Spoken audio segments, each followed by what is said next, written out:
Soldier এই বছরই আমরা আশা করছি। কোনো ঈদ ছাড়াই রিলিজ পাচ্ছে শাকিব খানের সোলজার সিনেমা। অনেকে বলছে যে শাকিব খানের সিনেমা ঈদ ছাড়া আসা যায় না। হ্যাঁ, যায় তো ভাই। কেন শাকিব খানের আগের যুগ আপনি দেখেননি?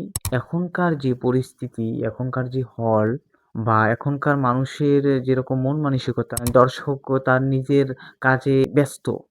সে মুভি দেখবে না সে বা আর্ন করবে নাকি সে জব করবে। এখন সেরকম কিন্তু হলমুখী না। তাই এই শাকিব খান বরাবর অনেকেই নায়ক বলে যে শাকিব খান ঈদের আগে কেন আসে না, ঈদ ছাড়া কেন আসে না। আরে ভাই, ঈদ ছাড়া আসে কি করবে? একটা সিনেমা যদি ঈদ ছাড়া এখন রিলিজ দেয়, আগের মতো কি সেই সিনেমা হল আছে? আগের মতো কি সেই দর্শক আছে? সবাই কি হলমুখী হয়? সবার হাতে এখন স্মার্টফোন। সেই সিনেমা প্রেমী মানুষ কিন্তু এখন নাই।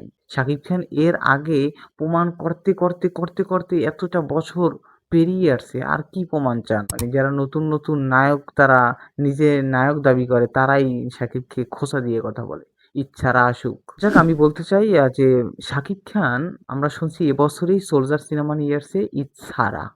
দেখি, সোলজার সিনেমাটার গল্পটা খুবই ভালো, যেটা শাকিব খান নিজেই বলেছে। এবং সোলজারও খুব ভালো গল্পের সিনেমা। ঈদ ছাড়া নিয়ে আসছে এবং সোলজার সিনেমা এবছরই মুক্তি পাচ্ছে। সোলজার এই বছরই আমরা আশা করছি। এবছর বলতে আপনার এই বছরে অক্টোবর মাসে সোলজার সিনেমার মুক্তির কথা রয়েছে। অক্টোবর নাগাদ রিলিজ হবে সোলজার। অনেক সিনেমা শুনলাম, সুড়ঙ্গ টু, আন্ধার, এরা নাকি ঈদ ছাড়া আসবে সাকিবের সোলজারের সাথে। আচ্ছা, দেখা যাক কে কোনটা দেখে। আপনি কোনটা দেখবেন? সুড়ঙ্গ টু দেখবেন, আন্ধার দেখবেন নাকি সোলজার দেখবেন?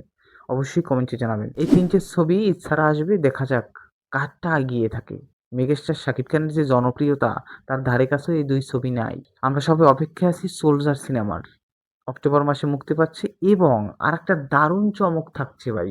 সেটা হচ্ছে সোলজার সিনেমায় এবিএম সুমন যুক্ত হয়েছে। এবার চিনতে পারেন যে এবিএম সুমন যুক্ত হওয়ার পরে সাকিব আর সুমনের মধ্যে যে ফাইটিংটা হবে, কেমন হতে পারে? দারুণ চমক থাকবে কিন্তু সোলজারে। আপনি অবশ্যই সিনেমাটা দেখতে আসবেন সোলজার। যদি আপনি সাকিবিয়ান হয়ে থাকেন, অবশ্যই সোলজার অপেক্ষায় থাকবেন। দেখা যাবে এবার সাকিব এবিএম সুমনের তাদের একসাথে সিনেমা কেমন লাগে আপনাদের কাছে, সেটা দেখা যাবে। আমরা সবাই অপেক্ষা আছি সোলজার সিনেমার। সবাই ভালো থাকবেন, সুস্থ থাকবেন। আজকের ভিডিও এই পর্যন্ত, আবার নতুন করে ভিডিও নিয়ে হাজির হচ্ছি। আল্লাহ হাফেজ।